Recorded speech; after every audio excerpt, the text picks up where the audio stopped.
தமிழகத்தில் வரும் 1ஆம் தேதி முதல் பிளாஸ்டிக் பொருட்களுக்கு தடை விதிக்கப்படுகிறது.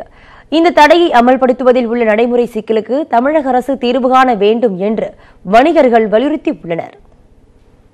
ஒருமுறை மட்டுமே பயன்படுத்தக்கூடிய பிளாஸ்டிக் பொருட்களை வரும் 1ஆம் தேதி முதல் பயன்படுத்துவதற்கு தமிழக அரசு தடை விதித்துள்ளது. பிளாஸ்டிக் பொருட்களுக்கான தடை அமலுக்கு வர இன்னும் 20 நாட்களே உள்ள நிலையில் எந்தெந்த பிளாஸ்டிக் பொருட்கள் பயன்படுத்த தடை என்பதை அரசு தெளிவாக அறிவிக்காததால் வணிகர்கள் குழப்பமடைந்துள்ளனர். அதே நேரத்தில் சர்வதேச நிறுவனங்கள் உற்பத்தி செய்யக்கூடிய பிளாஸ்டிக் பொருட்களுக்கு தடை விதிக்கப்படவில்லை என குற்றம் சாட்டும் வணிகர்கள் 2020ஆம் ஆண்டிற்குள் பிளாஸ்டிக் பொருட்கள் பயன்படுத்தப்படாத நாடாக இந்தியாவை மாற்ற மத்திய அரசு இலக்கு நிர்ணயித்துள்ளதைப் போல் தமிழக அரசும் கால அவகாசம் வழங்க வேண்டும் என வலியுறுத்தினர். இதற்கு மாற்று பொருளாக இந்த பொருள் இந்த விலை குறைவாக கிடைக்கிறது என்பதை அரசு இன்னமும் அறிமுகப்படுத்தவில்லை. அதே வேளையிலே மல்டிநேஷனல் நிறுவனங்களுக்கு அதற்கு பிளாஸ்டிக் பேக்கிங்கில் வரக்கூடிய நிறுவனத்திற்கு இதுவரை தடை விதிக்கப்படவில்லை.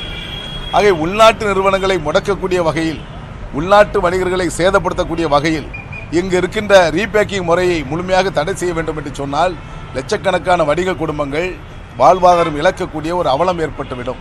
6 மாத கால அவகாசத்தில் பிளாஸ்டிக் பொருட்களுக்கான தடையை அமல்படுத்துவது சாத்தியமில்லாதது என குறிப்பிடும் பிளாஸ்டிக் உற்பத்தியாளர்கள் அதிக முதலீடு செய்து பிளாஸ்டிக் தயாரிப்பில் ஈடுபட்டுள்ளவர்களும் ஆயிரக்கணக்கான தொழிலாளர்களும் வேலையை இழக்க நேரிடும் என சுட்டிக்காட்டினர்.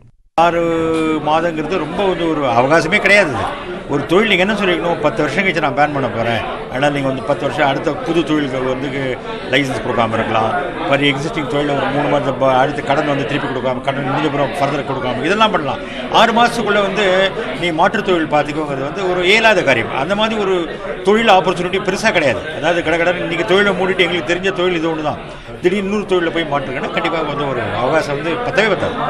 அரசு திடக்கழிவு மேலாண்மையை சரிவர கையாண்ட போதிலும் கால அவகாசம் வழங்கினால் யாரும் பாதிக்காத வகையில் பிளாஸ்டிக் இல்லாத தமிழகத்தை உருவாக்கிட முடியும் என வணிகர்களும் பிளாஸ்டிக் உற்பத்தியாளர்களும் குறிப்பிடுகின்றனர்.